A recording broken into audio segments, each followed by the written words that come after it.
안녕하세요. 3월 7일 화요일 마이드라에 오신 여러분들을 환영하고 축복합니다.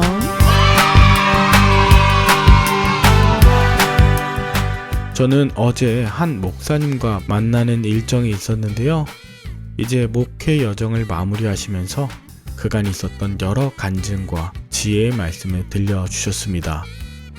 저는 젊은 청년들이나 부부들과의 만남도 좋아하지만 이렇게 어르신들과 함께 하나님께서 어떻게 인생을 인도하셨는가 하는 간증, 또 앞으로 어떻게 인도하실 것에 관한 기대를 나누는 것도 참 좋아합니다. 마침 오늘 여호수아가 자신의 인생을 돌아보며 유언과도 같은 말씀을 전하는 장면이 나오는데요. 오늘 어디에서 누구를 만나시건 하나님께서 인도하셨고 앞으로도 인도하실 것을 기대하는 마음으로 복음을 전하시는 증인이 되시길 바라요. 그럼 오늘도 힘차게 마이드라를 시작해 보도록 하겠습니다. 차, 출발!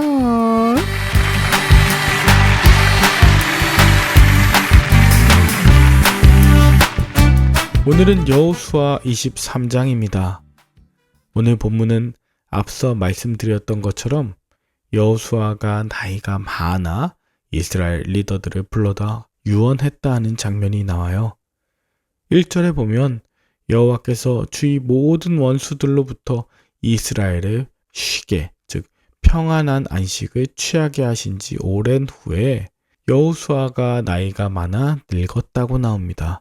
저는 이 부분부터 은혜가 되었는데요.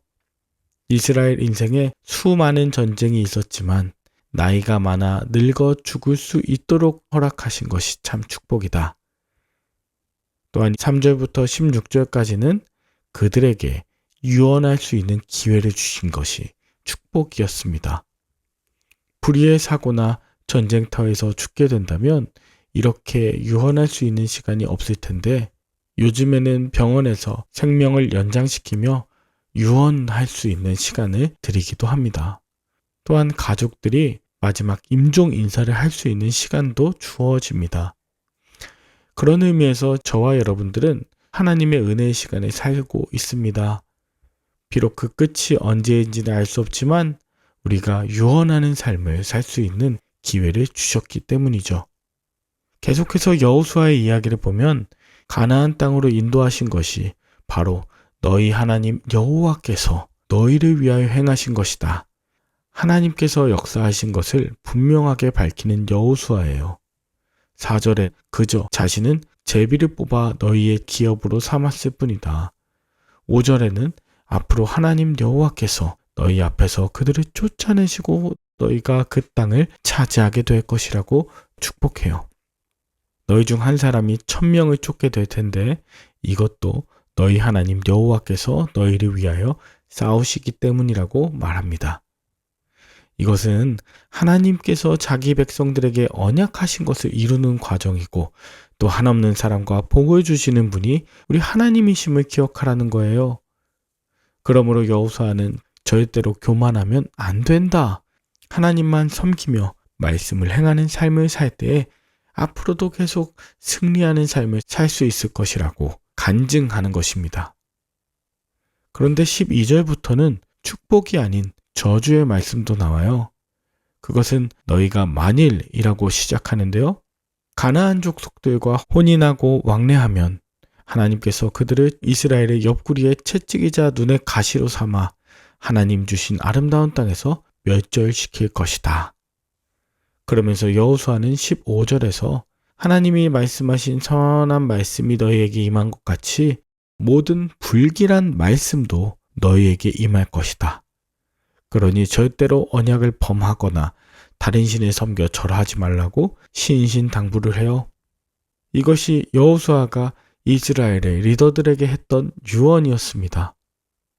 여러분, 오늘 여호수아가 축복만이 아닌 저주에 관한 유언을 하는 이유가 무엇일까요? 우리도 흔히 기독교라고 하면 늘 축복의 종교, 승리의 종교로만 생각하는 경향이 있지 않습니까?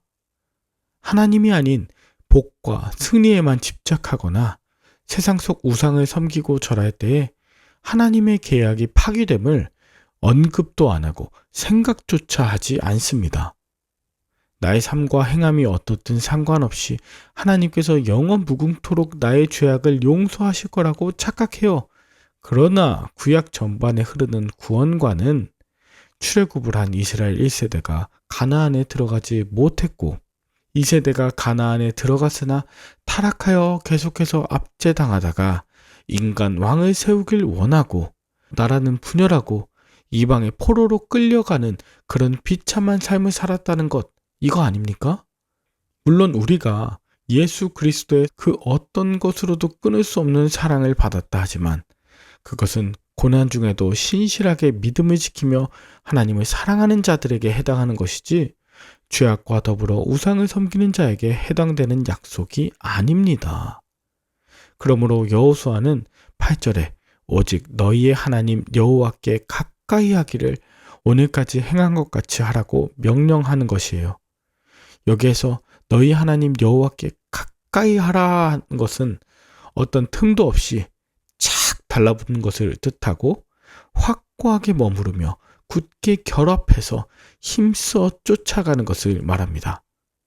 하나님과 가까이 하지 않을 때 그 벌어진 틈 사이로 세상 유혹과 가나안의 문화가 틈타기 때문입니다. 하나님께 가까이 붙어 있을 때 하나님이 허락하신 그 아름다운 땅을 지킬 수 있으며 앞으로도 예비하신 그 복을 누리고 나눌 수 있습니다. 여러분은 오늘 본문을 통해 무엇을 느끼셨나요? 내가 받은 축복이 나의 노력이 아니라 모두 하나님이 주신 선물이라 고백하는 유언의 삶을 살고 계신가요? 좌로나 우로나 치우치지 않고 하나님을 붙잡고 가까이 하기 위해 오늘 내가 해야 하는 일은 무엇인가요? 나에게 축복뿐 아니라 죄에 빠지지 않도록 경계하는 말씀을 주신 하나님께 감사드리며 오늘도 주신 아름다운 땅을 지키고 신앙의 여정의 길에서 매일매일 승리하시는 하루 되시길 축복합니다. 함께 기도할까요? 하나님 아버지, 날마다 하나님의 말씀으로 삶의 균형을 잡아 좌로나 우로나 치우치지 않는 인생 되게 하여 주시옵소서. 인생의 황혼이 올 때까지 말씀을 가까이 하고 하나님을 가까이 하며 증언하는 삶을 살도록 입술과 손과 발을 붙들어 주시옵소서. 때로 쓴 말씀으로 세상 주류 문화에 동화되지 않도록 나를 인도하여 주옵소서. 감사드리며 예수님의 이름으로 기도 올리옵나이다. 아멘. 오늘도 좋은 하루 되시길 바라며 저는 내일 다시 찾아뵙도록 하겠습니다. 샬롬.